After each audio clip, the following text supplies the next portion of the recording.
اس زمانے تک کعبہ کی عمارت پر کوئی غلاف وغیرہ نہیں ہوتا تھا، بلکہ عام پتھروں سے بنی ہوئی سادہ سی عمارت تھی۔ حضرت اسماعیل علیہ السلام کا گھر خانہ کعبہ کے نزدیک تھا، وہاں پر ہی زندگی کے اوقات بسر کرتے رہے۔ حضرت اسماعیل علیہ السلام اپنی زوجہ اور بچوں کے ساتھ مکہ میں زندگی گزاری۔ آپ ایک رہنما اور پیغمبر تھے جو ہر سال اعمال حج شان و شوکت سے بجا لانے میں آپ کا خاص کردار رہتا، اور خانہ کعبہ کی کلید برداری اور تولید آپ کے شانوں پر تھی۔ حضرت اسماعیل علیہ السلام کی زندگی کے اخراجات شکار اور بھیڑ بکریوں کی آمدن سے پورے ہوتے تھے۔ خانہ کعبہ کا سب سے پہلے غلاف جو تیار کیا گیا تھا وہ حضرت اسماعیل علیہ السلام کی بھیڑ بکریوں کی اون سے بنا گیا تھا۔ ایک دن آپ کی زوجہ نے تجویز دی کہ خانہ کعبہ کے دونوں دروازوں پر پردے آویزہ کیے جائیں۔ جناب اسماعیل علیہ السلام کو یہ مشورہ پسند آیا۔ آپ کی زوجہ نے 2 پردے تیار کیے اور دونوں دروازوں پر آویزہ کر دیے۔ آپ کی زوجہ نے دوبارہ تجویز دی کہ بہتر ہے کہ خانہ کعبہ کی پوری عمارت کو پردہ پوش کیا جائے۔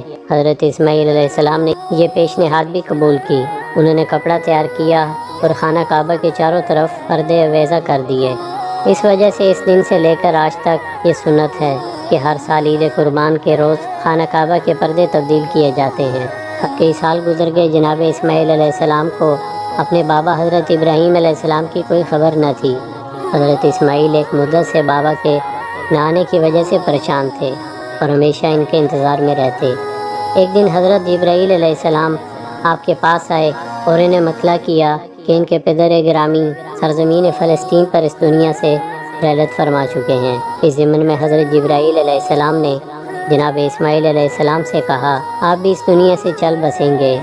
حضرت جبرائیل علیہ السلام نے جناب اسماعیل علیہ السلام کو تسلیت عرض کرتے ہوئے کہا اور اپنے والد گرامی کی جاں گداز رحلت کی وجہ سے کوئی ایسا کلمہ منہ سے مت نکالنا جو غضب خدا کا موجب ہو۔ حضرت اسماعیل علیہ السلام 137 اور ایک دوسرے قول کے مطابق 170 سال عمر پائی۔ آپ کا پیکر مطہر آپ کی والدہ ماجدہ کے نزدیک حجر اسماعیل میں سپرد خاک کیا گیا۔ حضرت اسماعیل علیہ السلام چاہتے تھے مقام نبوت ان کے بعد ان کی نسل میں رہے۔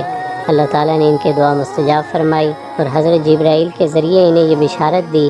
اسی وجہ سے حضرت اسماعیل علیہ السلام نے اپنی عمر کے آخری ایام میں اپنے بیٹے کو بلا کر نبوت کی ساری امانتیں اس کے سپرد کر دیں اور اسے کچھ وصیتیں بھی فرمائیں۔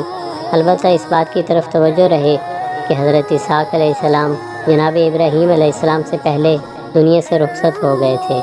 خداوند متعال نے قرآن میں 12 مرتبہ حضرت اسماعیل علیہ السلام کا ذکر کیا اور انہیں ایک صالح، معتمد، صادق، پاک طینت، خوش اخلاق اور صابر پیغمبر کے نام سے یاد کیا۔ نیز ان کا ذکر اس عنوان سے بھی کیا ہے کہ وہ خانہ کعبہ کی تعمیر اور اسے ہر قسم کی شرک سے پاک رکھنے میں اپنے والد بزرگوار کے برابر کے شریک رہے۔